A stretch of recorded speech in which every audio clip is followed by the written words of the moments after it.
All right. So, I am Sean, by the way. Um, I can't figure out how to get all my display off on my camera, but I really need to say something. I really need to say it now because I'm getting kind of frustrated.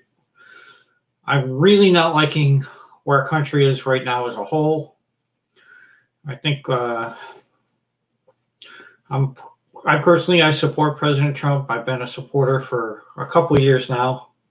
I think that what's been going on is a travesty. It's actually more than a travesty. I mean, uh, what happened with this election should make not just the people that voted for Trump, but should make every single person angry and upset. And you see how the government's working. I don't even know if you people understand. I know a lot of you do, but the media has been, it's like making a movie. There's a script written and there's a way it's produced. And that's how it's been since Trump became president. So first they were going to try to say that he was in line with Russia. Then they couldn't prove that. We wasted 2.5 years and $34 million. Then he makes the phone call to the Ukraine because of the whole quid pro quo Joe, which he is on video. Joe Biden is on video stating the fact that he was going to hold back $1 billion if they didn't fire somebody. Hello, that's illegal. I don't care who you are. So ever since then, the Democrats and the media, and I hate saying this, but you know it's true, you Republicans, not all of you, but quite a few, and we're learning out who you are now.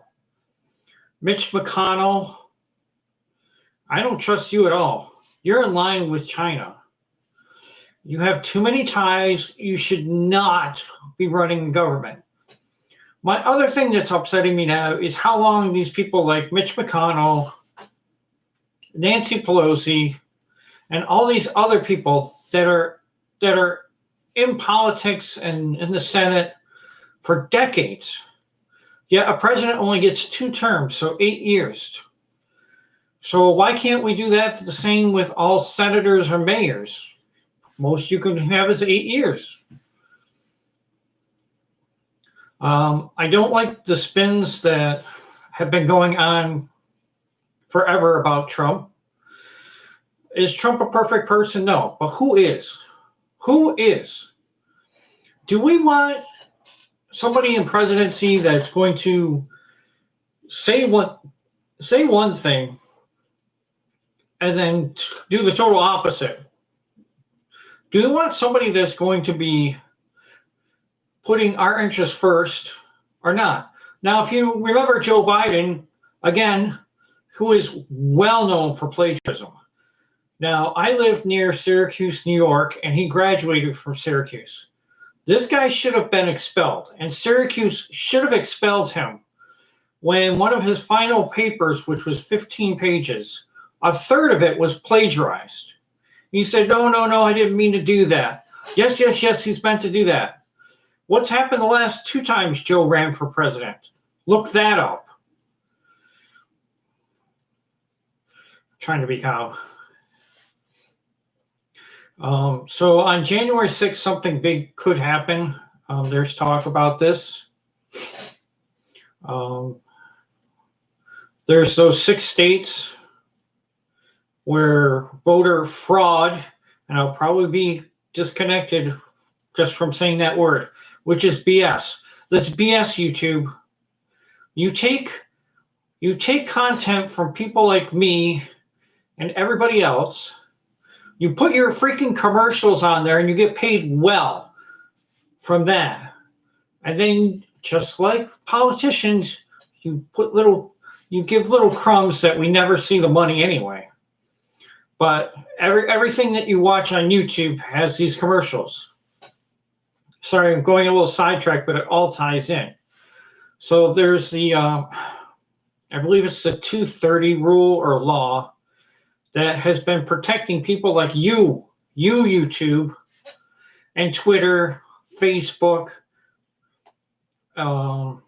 Instagram from dictating. So here in America, we're supposed to have freedom of speech, but when it comes through media services like YouTube, like Twitter, like Instagram, they censor you. They've been censoring the president for the past 2 years. They censor the truth, and they censor the truth into a lie. So for years, they've been talking about the Russian collusion with Trump. There was never any real honest proof.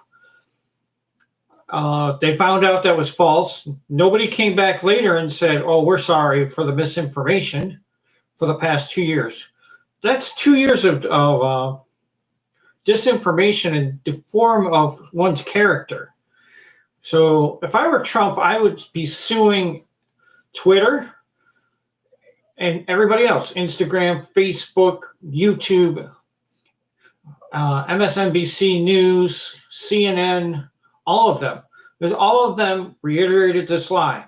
This was perpetuated from the Democrats, from people like Obama and your buddy Joe Biden, who may or may not become president and sworn in on, January 20th? We'll know a lot more by June 6th. I'm sure nobody's going to watch this. I'm sure this is probably going to be taken down. I'm not even sure if this is really live streaming or not.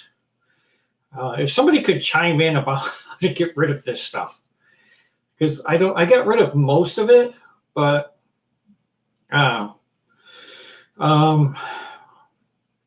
so let's talk about the stimulus bill, because I know there's probably a lot of truth that's not going out there. I'm not sure where this ties in, because they tied in the stimulus bill, I figure, right before Christmas, right? Couldn't get it passed before that. Again, with the government shutdown, so there was the budget for next year. Couldn't get that done right before Christmas either, right? But, this whole bill came to 5,600 pages. Does that sound familiar, Obama Care Act? You can read it after you pass it. We find out that we as Americans that are getting a whole $600, and that's not even for everybody, that we're going to be paying for that later in taxes, that we are going to send $10 million to Pakistan for gender reassignment. We're sending $1.7 billion to Egypt to do what?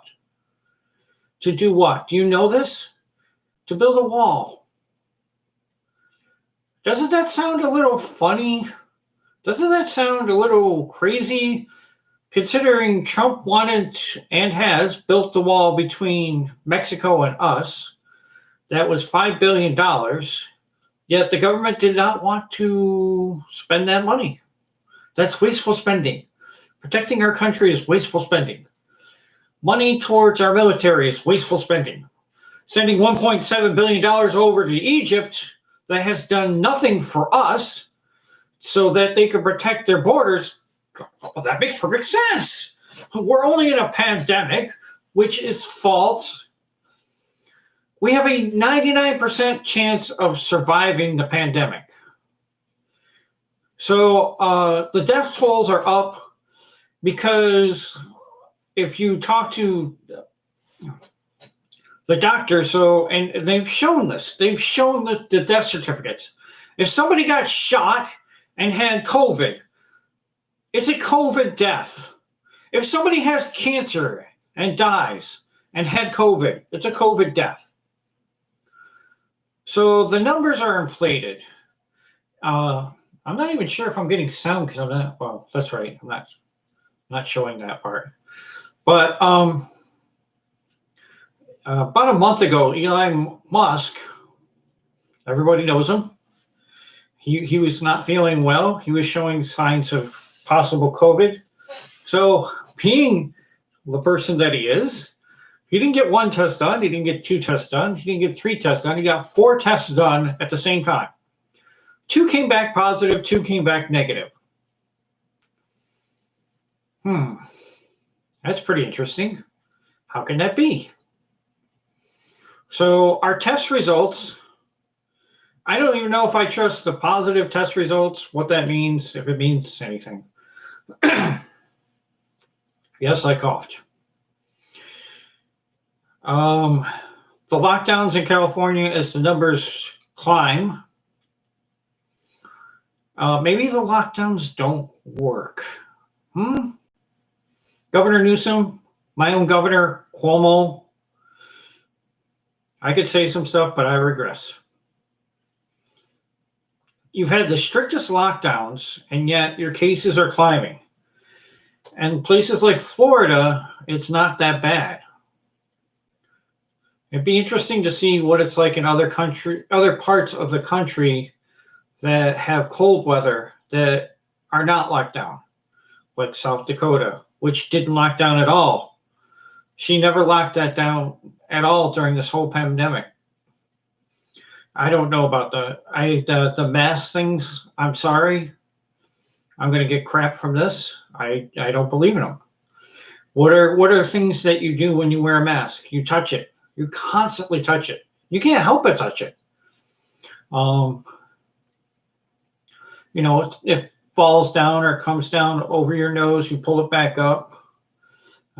Maybe your nose itches, you scratch it. You try and pull it away from your mouth because you can't breathe. So I've just went on a rant right now. I am sorry, but I'm not sorry. My goal is, I'm hoping somehow I can make it to DC on January 6th to be there in person. I'm asking fellow Americans out there, and maybe people that don't really know a lot of what really is going on, just to stand up and talk. I've talked to some people, and they're like, well, I haven't really been following it. Our country's is at risk. Our whole country's at risk right now, to be quite honest.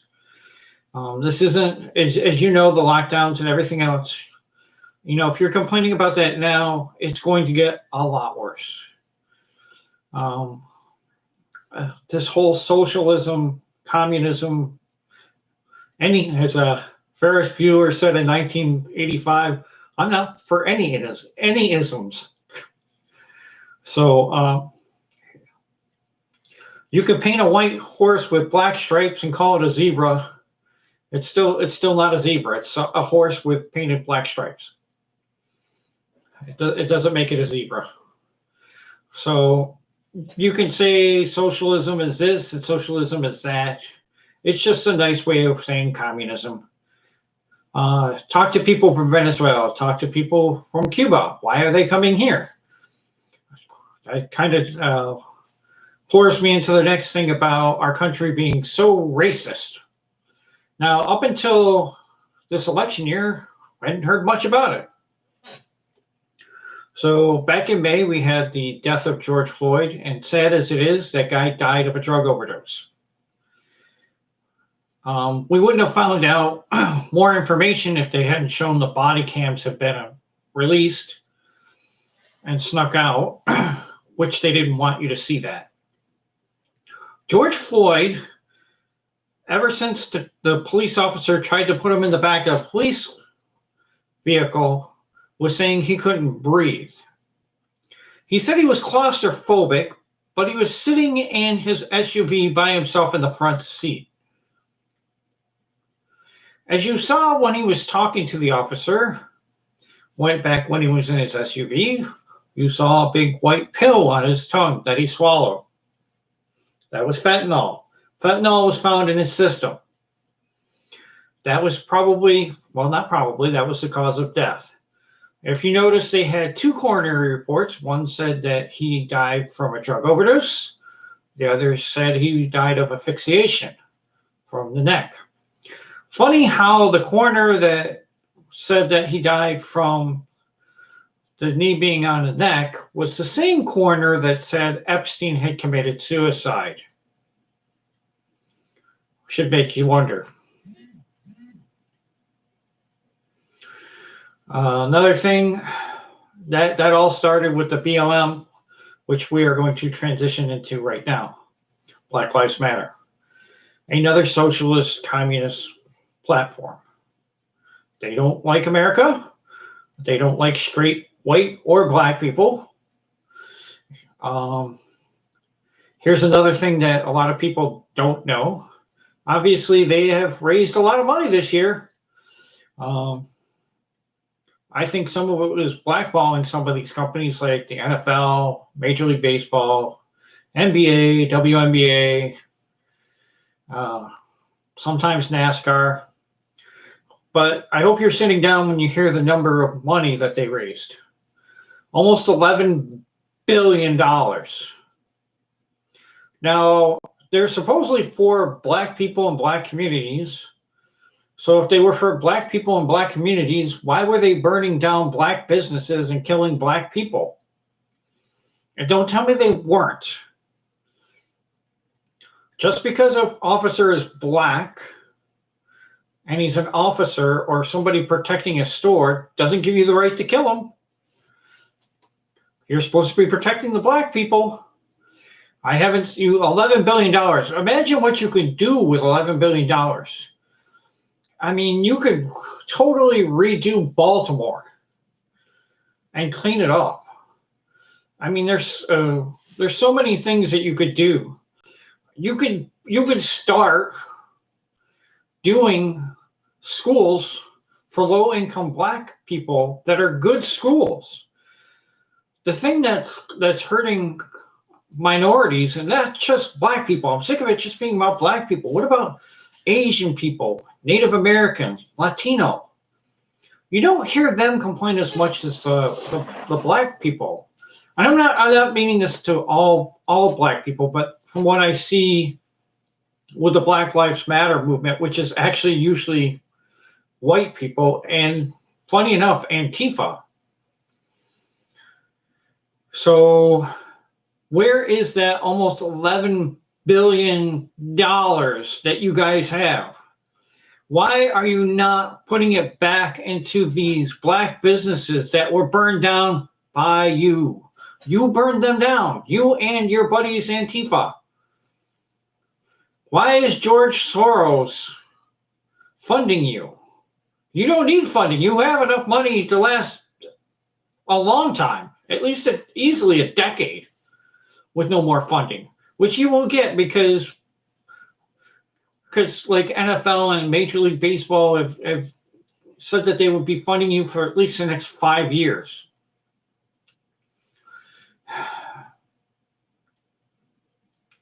Well, I'm going to get off now. I'm going to leave. They'll probably cancel this this YouTube account now. But the truth is, President Trump's one of the best presidents we've had since Ronald Reagan. We have the lowest unemployment. I know you've heard that. This election was rigged. There is no way on God's green earth that 80 million people plus voted for Joe Biden. You can't account for watching video in, I can't remember if it was Michigan or Georgia, where they were pulling out suitcases of ballots after they sent everybody home. They said, no, that didn't happen. No, those weren't. No. You can't account for 1,000 people that came forward that were, helping during the election, telling you of the irregularities that were going on. And yet those people that came forward, those brave people under oath, they've been harassed by the phone. They have lost their jobs. They have had to move. That's the truth. That the one truck driver from Pennsylvania who told about when he drove a bunch of ballots from New York to Pennsylvania, and He left him in Pennsylvania, came back to get the trailer to bring it to, I think it was Harrisburg or whatever, and it was gone. Now the FBI is harassing him instead of looking into this. There's another person before I go. William Barr, you are a disgrace. I don't know if the Democrats or whomever are threatening your life, or you just decided to roll over and take the money. But you're a disgrace. You should have stepped down before the election. You knew Hunter Biden was being investigated from the FBI since 2018. I'm not saying you knew back in 2000 because you weren't. You weren't then. You weren't a part of this. But you knew for a while about this. And yet you sat there and did nothing. And then you said, oh, there's no voter fraud. You didn't even look into it. You sat on your ass just like you did with everything else. What about the whole Russian thing that you were supposed to be looking into? I haven't heard anything. I guess there's nothing there, right? You're just disgraceful. Just disgraceful. I'm done.